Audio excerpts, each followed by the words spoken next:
Évangile de Jésus-Christ selon Saint Jean.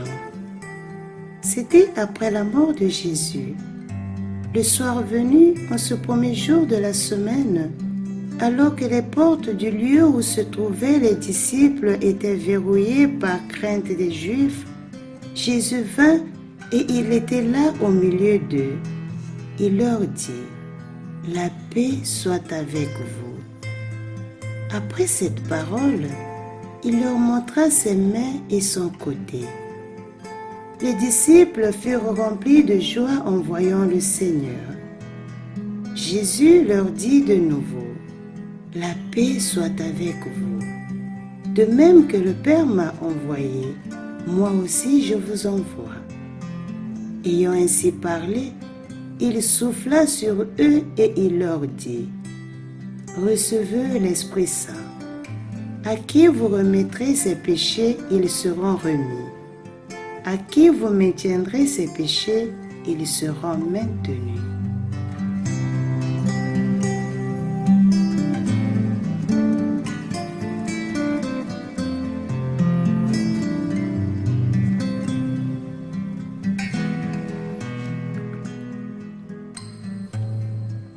L'épisode de cet évangile est replacé dans le contexte de la Pentecôte.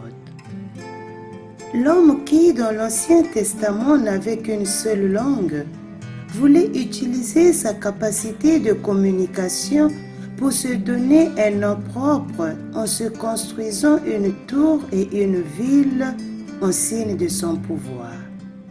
Mais cela va à l'encontre de la volonté de Dieu.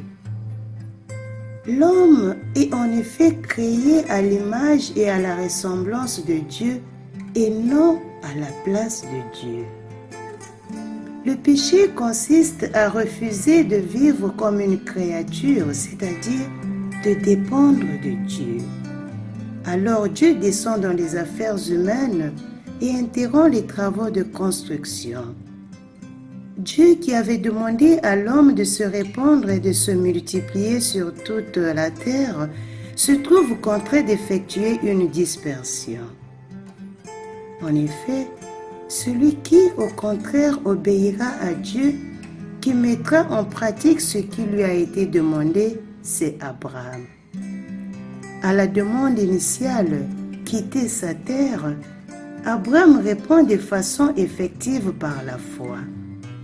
Et Dieu lui tiendra à la promesse d'une descendance.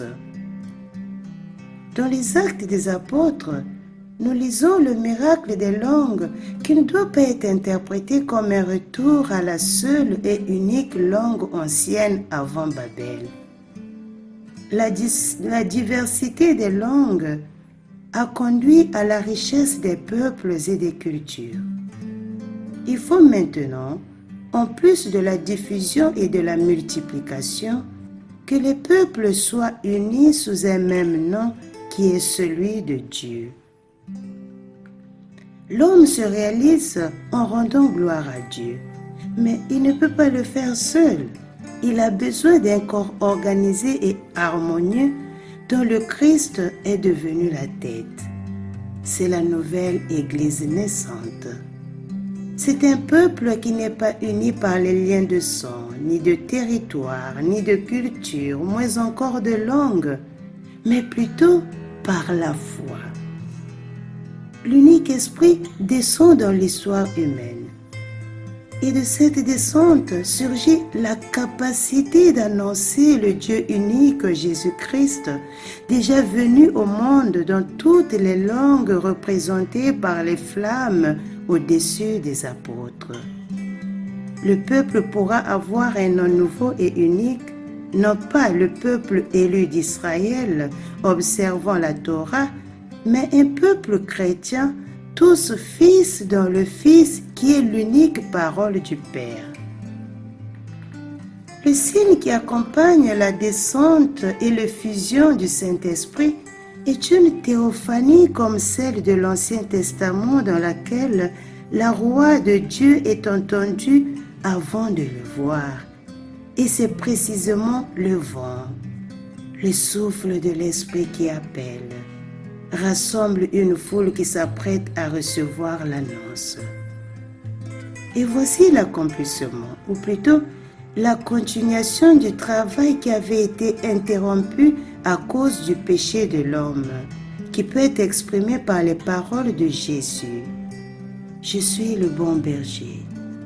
Je connais mes brebis et mes brebis me reconnaissent. J'ai d'autres brebis qui ne sont pas de cette bergerie et je dois les conduire elles aussi. Elles écouteront ma voix et deviendront un seul troupeau et un seul berger. Dans ce contexte de Pentecôte, où Dieu veut établir un peuple uni, l'Évangile établit un lien entre l'Esprit Saint et la rémission des péchés. Le ressuscité exprime le besoin d'unité par l'offrande de sa paix aux disciples. Une telle paix est le fruit des blessures des mains, de son côté et du don du Saint-Esprit. Pardonner signifie être capable de donner, non pas en dépit de malgré, mais à travers les blessures reçues. Cela signifie transformer le mal subi en un geste d'amour, créer la paix par la surabondance de l'amour, un amour qui surmonte la haine et la violence. Le ressuscité a surmonté les offenses et manifeste à ses disciples la continuité de son amour pour eux. Il leur communique aussi la manière de participer à sa vie de ressuscité. Répondre à la méchanceté par la douceur et faire prévaloir la grâce sur la vengeance. Avant de pouvoir pardonner aux autres, l'Esprit enseigne aux croyants à reconnaître le mal qui l'habite et à le vaincre par le bien. Après tout, comment quelqu'un qui n'a pas établi la paix en dehors de lui-même pourrait-il établir la paix en lui-même? Comment pourrait-il aimer l'autre tant qu'il n'a pas commencé à faire prévaloir l'amour pour soi-même? Pour effectuer ce changement, il est nécessaire que l'Esprit Saint entre en nous. Le laisser venir en nous signifie penser à lui, se laisser mettre en doute et ne pas se décourager. Accueillir l'Esprit Saint signifie être convaincu que nous pouvons faire peu et mal par nous-mêmes, mais de pouvoir faire tout, le faire bien et en abondance qu'avec lui.